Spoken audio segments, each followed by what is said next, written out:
Okay, hello everyone.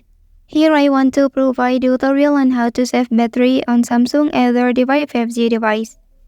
Well, a longer lasting battery ensures your device remains usable when you are away from power sources, increasing productivity during travel or outdoor activities.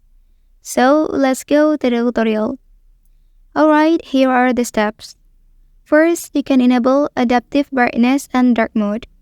Open the settings menu on your device. Then select display option. And here you can activate adaptive brightness and dark mode like this. Next, for the second step, enable power saving mode. Go back to the previous page, then scroll down, so select the battery option. Next, activate the power saving mode here. Okay, and then for the next step, turn off active features on your device, such as Bluetooth, hotspot, location, or any features that are not in use.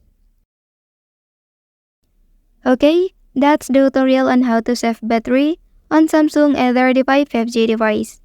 If you are helped by this video, don't forget to like and subscribe to get other information from this channel. Thank you.